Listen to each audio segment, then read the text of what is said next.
Hello, everyone. This is BB, and I'm continuing on with the topic of being bullied and harassed, excluded, ostracized, whatever it was during my third grade through eighth grade at one single school, and then a little bit of eighth grade at another school, ninth and 10th grade at another school, 11th and 12th grade at another school.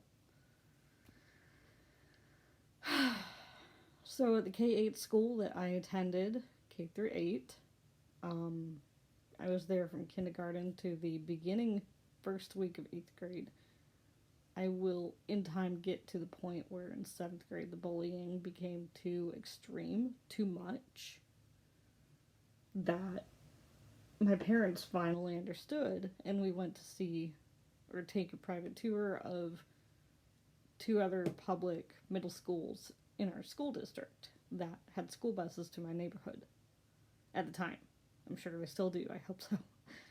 Because there's more kids than there's space available at one single K through 8 school in that neighborhood. There's no other options. So,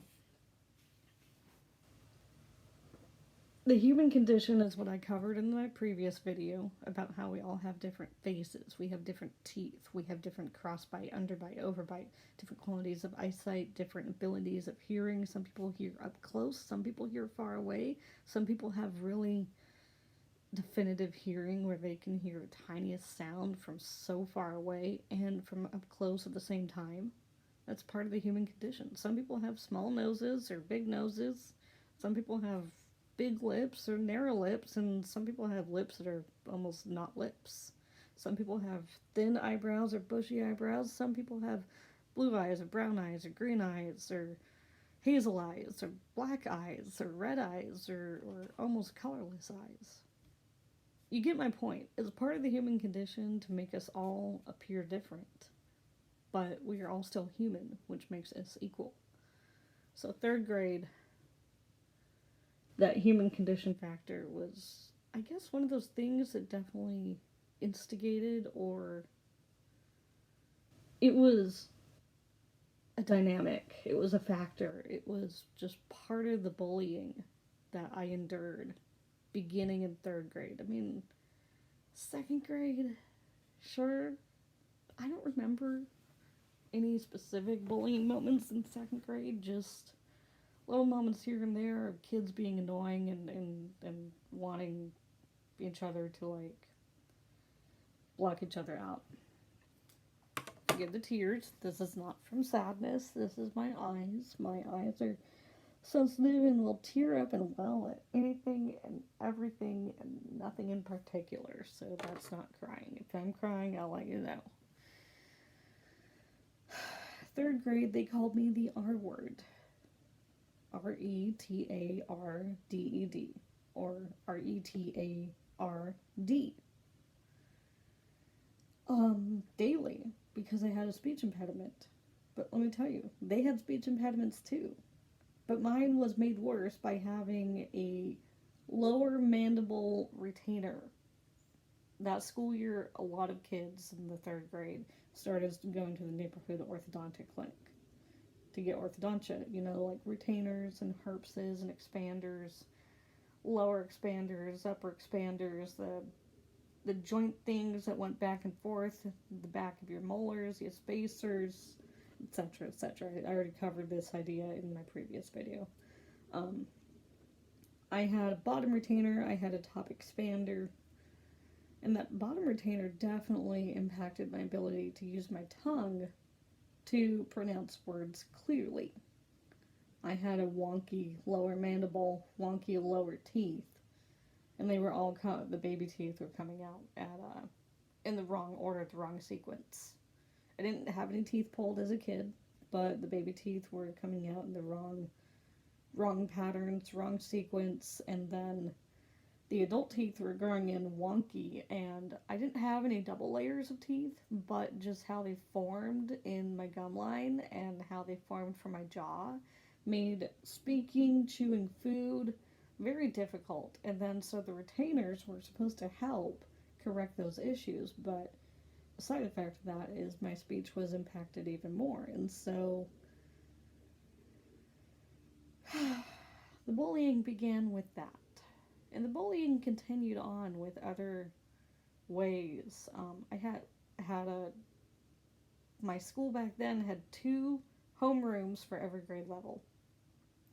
The split grade classes stopped when I was done with 2nd grade. Back then, they still had a 1st and 2nd split, and a 2nd and 3rd split, and a 3rd and 4th split. I was hoping for like a split class for 3rd grade because I had never been in one before. But apparently, the school decided to cancel those out and just, have single grade classrooms from then on. And 2 homerooms per grade meant usually 50 to 65 kids per grade. And both 3rd grade teachers were, well, one was older and passionate, but she was already losing her flame. You have a candle, and your flame is what keeps you going. And when you're a teacher, if your flame is out, you're done. You're burned out. I don't care if you're on tenure and you have an eternal job for an eternity. If you're not passionate about it, you should find a different career, because if you're not passionate about your work, you're going to bring negativity into your teaching job, into the classroom, and those kids that you teach are going to pick up on it in a split second. And as soon as they know that you're not impactful in your teaching, you're not going to be impactful in your manners or your behavior or how you treat kids or how you favorite kids and how you exclude other kids. Because my homeroom teacher, she favored other kids. She didn't like me.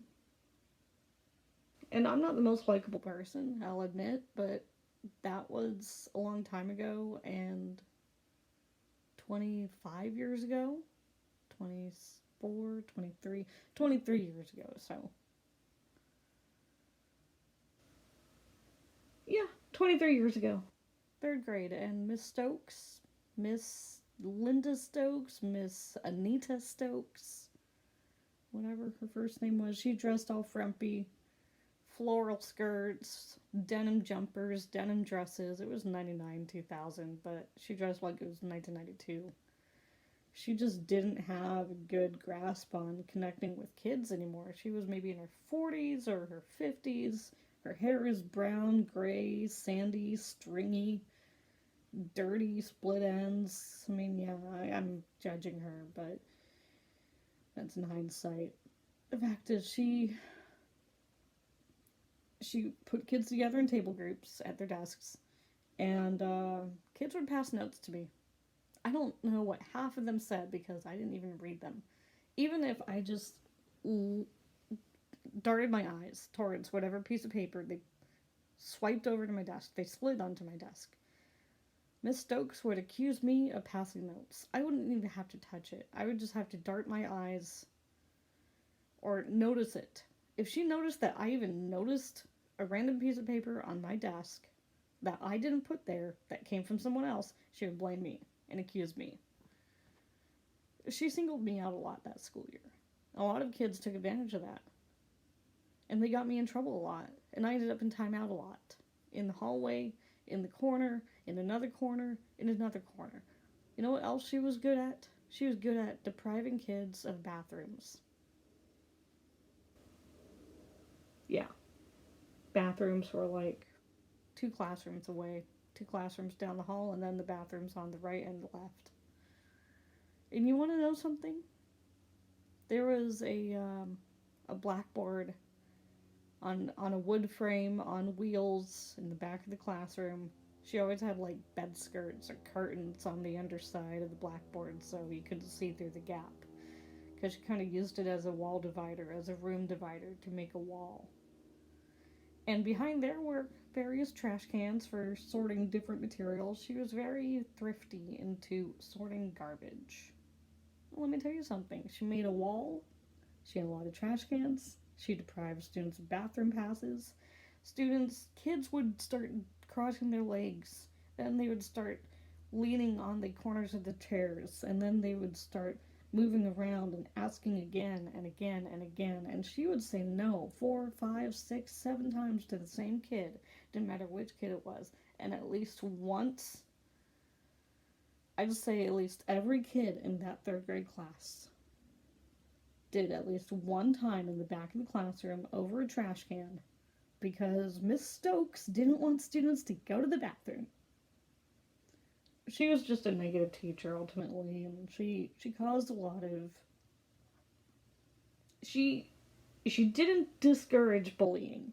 She didn't discourage harassment. She didn't discourage exclusion or isolation or preventing students from not letting someone speak their piece or take turns or have their time to speak. There was a talking stick or a koosh ball, but she didn't use them a lot.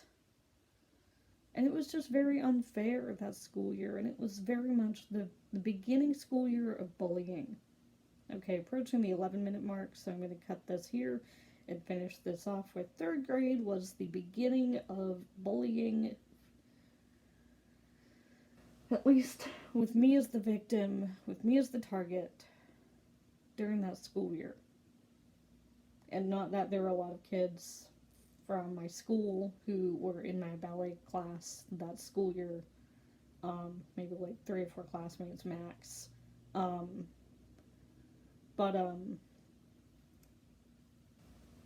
That year I also experienced a lot of bullying in ballet class and jazz class, and then I retired from kids' dance classes at the end of third grade just because I was like, it's not fun.